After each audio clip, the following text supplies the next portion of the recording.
Welcome to our deep dive today. Right. We've got a really interesting one, an interesting topic for you all today. We're going to be taking a look at some economic ideas from a lecture by an economist named Richard Wolff. You sent us an excerpt, and we're going to kind of like break it down together and see what we can learn from it. He paints a picture of America's place in the world that's, well, a little bit different from what we usually hear. Kind of like imagine a seesaw, you know? And it's slowly tipping, with American dominance on one side and a rising tower China on the other.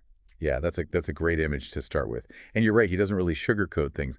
One of his key points is that what he calls neoliberal globalization, Yeah. the economic system that's been running the show for the past 50 years, is coming to an end. Neoliberal globalization. Wow. Okay, that's a mouthful. Can you break that down for us a little bit? What does that even mean? Sure. Think of it as a shift away from the big government programs of the 1930s, like the New Deal. For the past few decades, we've seen less government intervention in the economy, with corporations having more freedom to operate globally and pursue profits. So it's kind of a move away from that, like, we're all in this together New Deal approach to something more like every company for itself. Exactly. And Wolf makes a really interesting comparison here. He points out that during the New Deal, FDR actually managed to fund those big government programs by, wait for it, taxing corporations and the wealthy. And he uses that as a counterpoint to the people who say, we can't do that today. So maybe something to think about as we navigate this new economic landscape. Absolutely. And that's where China comes in. Wolf argues that this shift away from neoliberal globalization is happening largely because of China's just incredible economic growth. Yeah, their rise has been pretty mind-blowing. I mean, they went from basically an agricultural society to like an economic powerhouse in just a few decades. Right. And this is where it gets interesting. Wolf points out that American corporations, in their quest for lower wages and new markets, actually played a big role in China's rise. Think about all those factories that moved overseas. Those decisions actually helped fuel China's growth. Oh, wow. So we kind of helped create our own competition in a way. In a sense, yes. And the result is China's economy has been growing way faster than ours for decades.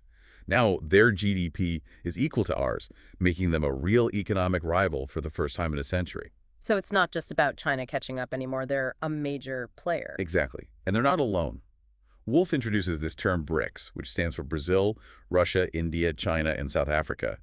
He argues that this alliance, spearheaded by China, is becoming a real force to be reckoned with. I've heard of the BRICS countries, but I haven't really thought about them as like a united front. Why are they so significant in this like shifting economic landscape? Well, for one thing, they represent over half the world's population. That's a massive market and a huge pool of labor.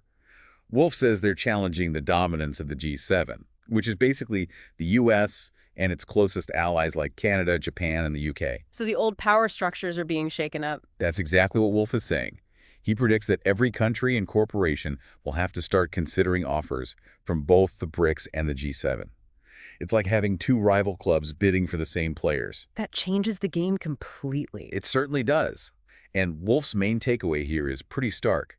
The American era of global dominance is over, and there's no going back. And he thinks we're already starting to see the consequences of that shift here in the U.S. Oh, wow. So what does that actually mean for everyday people like you and me? Like, are we talking about noticeable changes in our lives, or is this kind of like more of an abstract economic theory? No, it's definitely starting to hit home. Wolf argues that the U.S. is experiencing kind of the downsides of a declining empire, and those costs often get passed down to ordinary citizens, things like stagnant wages, rising cost of living, increasing inequality. These are all signs of a system under strain. Yeah, that makes sense. It's funny you mentioned stagnant wages. I was just reading an article the other day about how the federal minimum wage hasn't gone up in 15 years. It's hard to make ends meet when like the cost of everything keeps going up, but your paycheck doesn't. That's a perfect example of what Wolf is talking about. And remember we were discussing China's incredible economic growth. Well, Wolf points out that average wages in China have actually quadrupled over the past few decades. That kind of economic progress can contribute to social stability, something the U.S. seems to be struggling with. It makes you wonder if there's a connection there. Like if people feel like they're getting ahead, maybe they're less likely to be, frustrated with the system. That's a really interesting point. And it ties into Wolf's argument about what he calls denial. He believes there's a real reluctance in the U.S. to kind of acknowledge this changing global reality. So are we basically just like burying our heads in the sand? In a way, yes. Wolf gives some specific examples of this denial. He mentions, politicians who downplay the significance of the BRICS nations, insisting that the U.S. economy is still the best in the world, despite all evidence to the contrary. It does feel like sometimes there's a little bit of a disconnect between like what we hear from certain politicians and what we're like experiencing in our own lives. Exactly. And this denial isn't just limited to rhetoric. It shows up in policy decisions. Wolf uses the war in Ukraine as a case study. Remember all those predictions about Russia's economy collapsing under sanctions? Yeah. Well, they turned out to be completely wrong. It seems like a lot of those predictions were kind of based on like wishful thinking rather than like a clear-eyed assessment of the situation. That's a great way to put it. And you know what's even more interesting? According to Wolf, Russia's economy has actually grown faster than the U.S. economy during the war. He suggests that the U.S., in its attempt to isolate Russia, has actually ended up isolating itself on the world stage.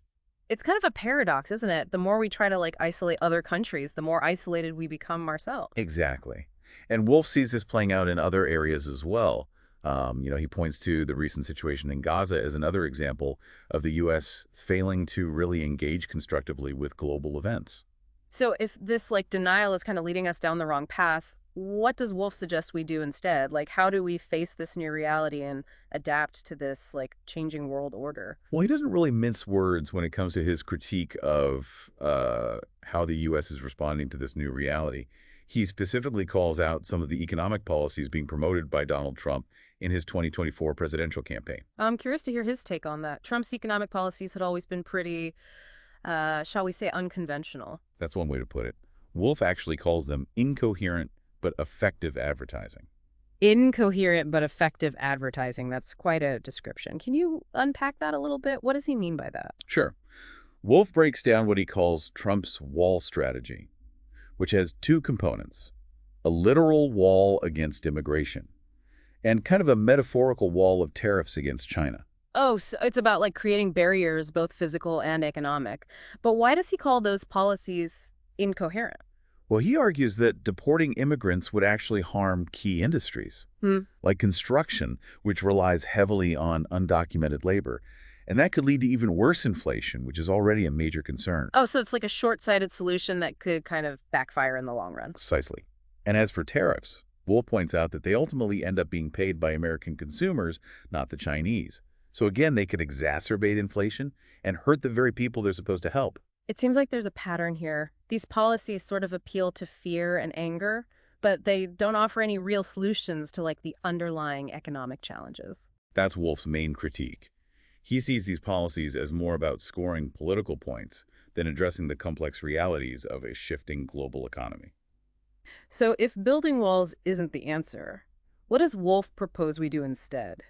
How do we navigate this new world where America isn't the only superpower calling the shots? Well, Wolf's message is pretty stark. The U.S. must acknowledge its changing position in the world and engage in honest dialogue with other nations, particularly China, to find a livable way forward.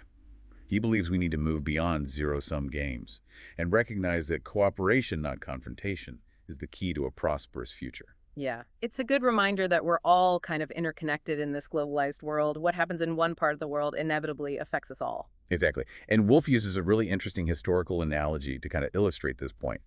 He reminds us that after the American Revolution, the U.S. eventually had to come to terms with the fact that Great Britain wasn't going anywhere. Just as we adapted to a world where we weren't the only major power back then, we need to adapt to a world with multiple power centers now. Yeah, it's a powerful reminder that history often repeats itself even if the players and the context change. But what happens if we don't adapt? Wolf kind of hints at a pretty grim alternative.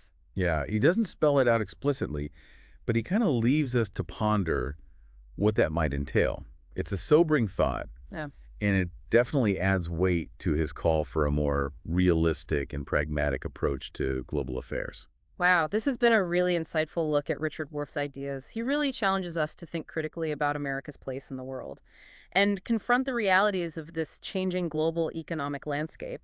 What are some key takeaways you think our listeners should kind of walk away with today? Well, I think the most important takeaway is that the global economic landscape is shifting dramatically, Hmm. and the U.S. can no longer assume will always be the dominant player. Yeah. We need to move beyond denial and start engaging with this new reality in a thoughtful and strategic way. Yeah, it's definitely given us a lot to think about. It feels like this deep dive has kind of highlighted that the future isn't something that just happens to us, you know?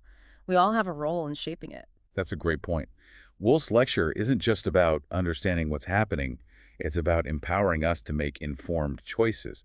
He's giving us the tools to kind of analyze and navigate this complex new world. So it's not about like predicting the future, but about understanding the forces at play so we can actually like participate in shaping it. Exactly. Knowledge is most valuable when it's understood and applied. And that kind of brings up a really important question for all of us, I think. Oh, it's that. What kind of future do we want to create? Wolf doesn't give us all the answers, but he challenges us to think critically, question assumptions, and consider multiple perspectives. It's like he's saying, okay, I've given you the map. Now it's up to you to choose your destination. That's a great analogy. This deep dive has been a fascinating exploration of the shifting global economic landscape. I hope you found it informative and thought-provoking. It's certainly been eye-opening. We've learned about the end of an era, the rise of new economic powers, and the importance of adapting to a world where America isn't the sole superpower. But more importantly, we've been challenged to think critically about our own role in shaping the future. Remember, the future isn't predetermined. It's shaped by the choices we make today. So stay curious, stay engaged, and keep exploring. Well, thanks for joining us on this deep dive. We'll be back soon with another thought-provoking exploration of the ideas that are shaping our world as